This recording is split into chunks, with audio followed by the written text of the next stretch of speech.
पश्चिम Asia में चिंता बढ़ाने वाली खबर सुनी। ईरान ने जंग की डॉक्ट्रिन बदली है।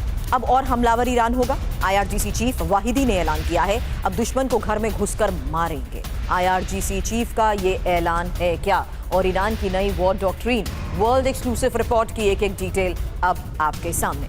बड़ी खबर, अब रक्षात्मक नहीं हमलावर पॉलिसी को लेकर फैसला लिया गया है। आईआरजीसी चीफ वाहिदी की यह चेतावनी है कि दुश्मन को रणनीतिक सरप्राइज देंगे। दुश्मन के इलाकों में ऑपरेशन की धमकी दी गई है। ऑफेंसिव इलेक्ट्रॉन में पहले डॉक्ट्रीन में पहले हमले की नीति है, और नई डॉक्ट्रीन से डर इस बात का है कि काउंटर ऑफेंसिव से जंग भड़कने की आशंका है। 60 दिनों के युद्ध विराम के बाद दुश्मन को ये संदेश। अब ईरान फ्रंट पर ही आज की एक और सबसे बड़ी खबर यह है कि यूएस ईरान एमओयू की डेडलाइन भी पूरी हो गई है और युद्ध विराम के आज 60 दिन पूरे हो रहे हैं। हॉर्मुज नाकेबंदी पर तनाव बरकरार है। पश्चिम एशिया में जंग की आशंका बनी हुई है। लेकिन सवाल यही कि क्या ट्रंप हार गए हैं ईरान युद्ध, क्योंकि सीज फायर के 60 दिन खत्म हो रहे हैं।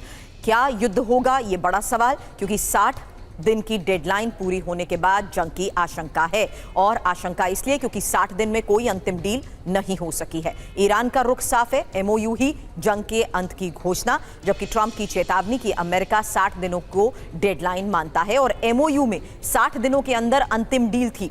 फिलहाल हालात ये हैं कि हॉर्मुज में जहाजों पर हमले से तनाव है और दावा किया जा रहा है कि यूएस इजराइल अपने टारगेट हासिल नहीं कर पाए हैं। मजबूरी में डोनाल्ड ट्रंप को ईरान से समझौता करना पड़ा। ऐसे में बड़ा सवाल यही कि क्या ईरान युद्ध में ट्रंप की हार हुई।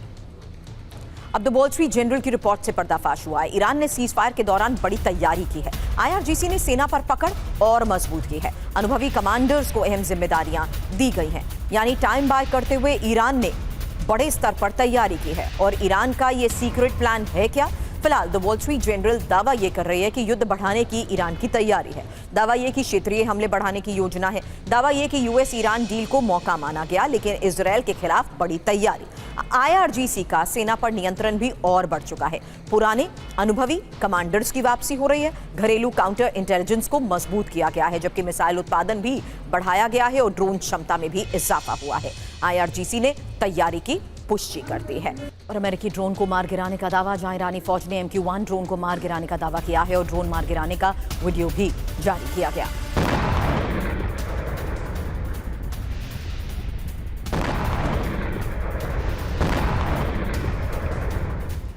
अब यमन के मारिब में हथियार डिपो पर अटैक हुआ। सऊदी अरब के हथियार डिपो पर हमला, जहां यमनी फौज का बैलिस्टिक मिसाइल से वार। इन हमलों के बाद 3 बड़े धमाके सुने गए।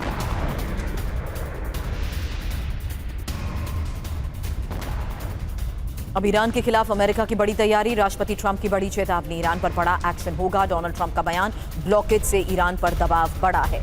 ईरान की नेवी वायुसेना खत्म हुई है। सैन्य अभियान कामयाबी के करीब हैं। तो बड़ी तैयारी को लेकर दावा किया जा रहा है। हालांकि सीज फायर के 60 दिन खत्म, क्या डोनाल्ड ट्रंप हार गए? बावजूद उसके डोनाल्ड ट्रंप दावा ये कर रहे हैं कि ब्लॉकेड का ईरान पर दबाव बढ़ा है। अब फिलहाल डोनाल्ड ट्रंप क्या कह रहे हैं, पहले सुनिए। तो ट्रंप के 4 बड़े कदम, क्या ईरान होगा खत्म? सवाल इसलिए क्योंकि बयान सुनिए, ईरान पर बड़ी कार्रवाई जारी है। इस बयान के मायने ये हैं कि ब्लॉकेज से ईरान पर दबाव बढ़ा है और दावा सैन्य अभियान की कामयाबी का भी किया जा रहा है, जबकि ईरान की सेना जंग हार चुकी है और हॉर्मुज में ईरान के कंट्रोल को कमजोर करने के दावे के तहत ये बयान मायने रखता है। हालांकि ईरान की नेवी के सारे युद्धपोत ध्वस्त करने का भी दावा किया गया। युद्ध से ईरान की करेंसी बर्बाद हो चुकी है। तेल निर्यात अंकुश से अर्थव्यवस्था कमजोर हुई है। दावा यह भी किया जा रहा है कि सैनिकों को वेतन नहीं मिल पा रहा है। हालांकि ईरान पर चौतरफा प्रहार किया गया है। आर्थिक दबाव से घुटने ईरान टेकेगा और ईरान लंबे वक्त तक संघर्ष नहीं कर पाएगा, ये भी दावा किया गया। वहीं अमेरिकी फौज की लोकेशन लीक होने का भी अब दावा किया जा रहा है। स्ट्रावा ऐप से अमेरिकी सैन्य ठिकानों की लोकेशंस लीक हुई हैं। डेटा से सटीक रूट, सैन्य मूवमेंट का पर्दाफाश हुआ और डेटा लीक होने से ईरान के सटीक हमलों का भी खतरा है। डेटा लीक होने से पहले भी बड़े हमले ईरान कर चुका है।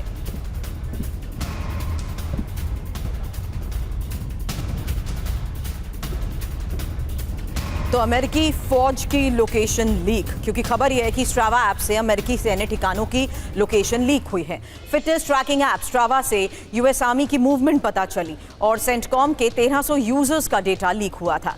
डेटा से सटीक रूट, सैन्य मूवमेंट का पर्दाफाश हुआ है। स्ट्रावा ऐप से ही यूएस सैनिकों की पहचान उजागर हुई है। पेंटागन की चेतावनी है कि फिटनेस ट्रैकिंग का इस्तेमाल बंद करें सैनिक, और आशंका ये कि ओपन सोर्स डेटा से ईरान के सटीक हमले संभव हो पाए हैं।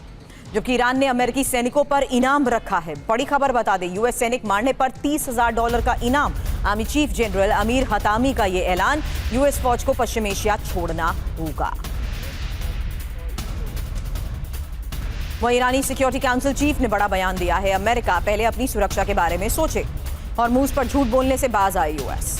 ट्रंप को ट्रक के पीछे छिपना पड़ेगा, इब्राहिम अजीजी का बयान। हॉर्मूज पर ही ओमान से डील के करीब है ईरान। ईरान के विदेश मंत्रालय के प्रवक्ता इस्माइल बकाई का बयान, पिछले 3 हफ्तों में बातचीत आगे बढ़ी है। ओमान से बहुत अच्छी वार्ता जारी है। ओमान से डील अंतिम दौर में पहुंच चुकी है।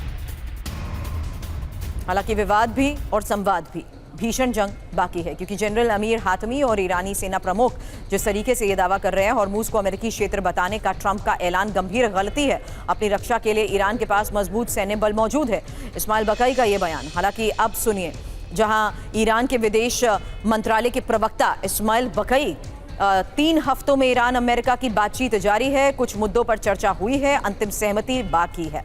तनाव के बावजूद ईरान और अमेरिका में बातचीत जारी है। ईरान और अमेरिका अपनी ताकत बढ़ाने में जुटे हुए हैं।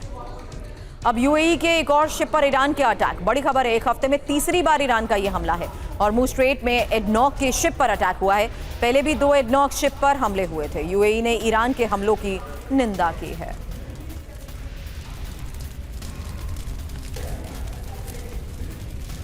वहीं तुर्की के राष्ट्रपति हॉर्मूज पर उनका बयान, उम्मीद है हॉर्मूज से जहाजों की आवाजाही मुफ्त होगी, ग्लोबल ट्रेड के लिए आवाजाही आसान हो, बिना रोक टोक जहाजों का नेविगेशन हो।